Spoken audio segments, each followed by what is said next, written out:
خبر دیں گے آپ کو ملکی معیشت میں ایک اور سنگ میل۔ پاکستان کے زرعی مبادلہ ذخائر مارچ 2022 کے بعد بلند ترین سطح پر پہنچ گئے ہیں۔ تازہ اعداد و شمار کے مطابق پاکستان کے مجموعی زرعی مبادلہ ذخائر 21.1 ارب ڈالرز تک پہنچ چکے ہیں۔ اسی پر بات کرنے کے لیے ہمارے ساتھ موجود ہیں وزیر مملکت دانیال چودھری صاحب۔ دانیال صاحب، بہت شکریہ اروائی کو اپنا قیمتی وقت دینے کے لیے۔ کہا جا رہا تھا کہ مارچ 2022 میں کہ پاکستان ڈیفالٹ کر جائے گا، ڈیفالٹ کرنے کی باتیں کی جا رہی تھیں، اور آج زر مبادلہ کے ذخائر بلند ترین سطح پر پہنچ گئے ہیں۔ کیسے دیکھتے ہیں اور کتنی بڑی کامیابی ہے یہ؟ دیکھیں جی، گورنمنٹ کی کنٹینیوس ریگرس ایفرٹ ہے، گورنمنٹ کی پالیسیز ہیں جو ملک کو، جس سے بات کی جا رہی تھی، جو انٹرنیشنل آئسولیشن میں تھا، جو بساکیوں کے اوپر تھا جب ہمیں دیا گیا، اور کہا جا رہا تھا کہ 24 گھنٹوں میں، 48 گھنٹوں میں یا 72 گھنٹوں میں ملک ڈیفالٹ ہو جائے گا۔ آج وہاں سے نکل کر ہم 21.1 بلین US فارن ریزروز جو ہے ہمارے ڈالرز میں آج ہم کھڑے ہوئے ہیں، اور یہ پاکستان کی ہسٹری میں one of the highest reserves ہیں۔ یہ ہم اس ٹائم کی بات کرتے ہیں کہ جب ہماری حکومت کے پاس جو ہے آلموسٹ ہم 4 بلین کے اوپر کھڑے ہوئے تھے، اور وہ بھی ہمارے پاس اپنے پاس نہیں تھے۔ تو جو پیشن گوئیاں ہو رہی تھی، تو آج کی کامیابی یہ ہے کہ جو ہم آج یہ ڈسکس کر رہے ہیں کہ ہمارے پاس فارن ریزروز کتنے ہیں اور کتنے بڑھتے جا رہے ہیں۔ اسٹیٹ بینک کے پاس آلموسٹ 16 بلین کا فارن ریزرو پہنچ گیا ہے، اینڈ ایوری کمنگ ڈے آپ نے یو سین پاکستان جو انٹرنیشنل آئسولیشن میں تھا، فالوڈ بائی این آرٹیکل آج جو واشنگٹن پوسٹ نے نکلا، جو واشنگٹن پوسٹ جو پاکستان کو جانتا تھا صرف تباہ کاریوں کے سلسلے میں، جو جانتا تھا کہ کب کوئی سیلاب آیا، کب کوئی دہشت گردی ہوئی، کب کوئی غلط بیانی ہمارے ملک سے ہوئی، اور آج پاکستان کے بارے میں جو آرٹیکل لکھا ہے وہ بھی آپ کی ایک سیلف ریکگنیشن اور پاکستان کی ایک بہت بڑی جیت اور کامیابی ہے، کہ جو کہتا ہے کہ نیو یارک جو وائٹ ہاؤس ہے وہ خود سرپرائز ہے کہ پاکستان نے کس طرح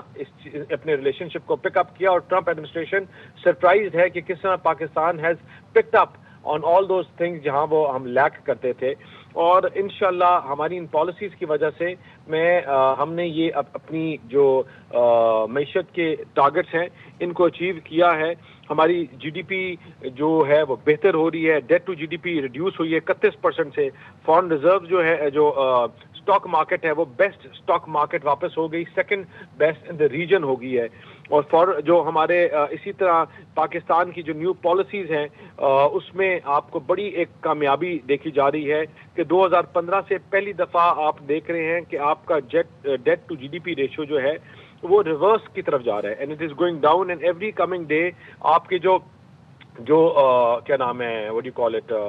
جو انفلیشن کا فگر ہے وہ from double figure single figure کے اوپر آ گیا ہے۔ آپ کے اور اکنامک انڈیکیٹرز جتنے بھی آپ اٹھائیں، دیکھیں اس میں سب سے امپورٹنٹ چیز ہے ٹو انڈرسٹینڈ کہ ہماری کامیابی وہاں سے شروع ہوتی ہے جب ہمیں لوگ کالیں کر کے پوچھتے تھے کہ آپ بینک کرپٹ ہو گئے ہیں یا اناؤنس کر رہے ہیں، اور آج ایک پروگرام میں ہم سے کوئی پوچھ رہا ہے یا آپ پوچھ رہی ہیں کہ آج پاکستان کے ریزروز ہائیسٹ ہیں یا اس سے بھی اور اوپر جائیں گے اگلے کچھ مہینوں میں۔ تو this has shown that the governments resilience, the governments effort, اور ایک دونوں اداروں کے بیچ میں جو سنرجی ہے، جس طرح اس نے سنگ ڈاؤن کیا 1 پیج کی وجہ سے، اینڈ اس میں پاکستان کو نہ انٹرنیشنلی بلکہ گلوبلی، نہ لوکلی بلکہ گلوبلی ہمیں ریکگنیشن ملی ہے، اینڈ ایوری کمنگ ڈے انشاءاللہ یو ول سی کہ ہمارے جو اکنامک انڈیکیٹرز ہیں جو پازیٹیولی ریفلیکٹ کریں گے، بہتری کی طرف جائیں گے۔ ہم یہ وار آن ٹیرر جو لڑ رہے ہیں، کسی کی جنگ لڑ رہے ہیں، ہم اس کو بھی جیتیں گے، اس میں ہمارے ریسورسز لگ رہے ہیں، اور ان تمام چیزوں کے باوجود ہمارے فلڈ جہاں تقریباً $100 بلین کا نقصان ہوا، وار آن ٹیرر میں جو ریسنٹ نقصان ہو رہا ہے، ان نقصانات کے باوجود پاکستانی قوم کی ریزیلینس یہ ہے کہ ریزیلینٹ قوم کھڑی ہوئی ہے اور یہ اس کو فائٹ کر رہی ہے، اور ہر آنے والے دن میں اپنے اکنامک انڈیکیٹرز اچیو کر رہی ہے، اور جو ہمارے فارن ریمیٹنس ہیں وہ بڑھے ہیں، ہماری ایکسپورٹس بڑھی ہیں، امپورٹس کم ہو رہی ہیں، and all these are all those things کہ جو ایک رائٹ معیشت کے لیے جو رائٹ ٹارگٹس ہیں۔ انشاءاللہ اب ایک چیز رہ گئی ہے کہ جب ہم NFC ایوارڈس کو ریوائز کریں گے اور NFC کے اوپر جب کام کریں گے تو you will see the further progress Pakistan میں نظر آئے گی۔ یہ حکومت جو تھی یہ کانٹوں کی سیج تھی، پھولوں کی سیج نہیں تھی، ہمیں ٹف ڈیسیژنز لینے پڑے، ہم نے اپنے اتحادیوں کو ناراض کیا، اپنے دوستوں کو بعض دفعہ سخت فیصلے لیے، لیکن وہ صرف اس دن کے لیے لیے تھے کہ پاکستان اپنے ٹانگوں پر کھڑا ہو سکے۔ جو لڑکھڑاتا ہوا ملک کولیپس کر رہا تھا 1 by 1 ہاؤس آف کارڈز کی طرح، وہ واپس اپنی جگہ پر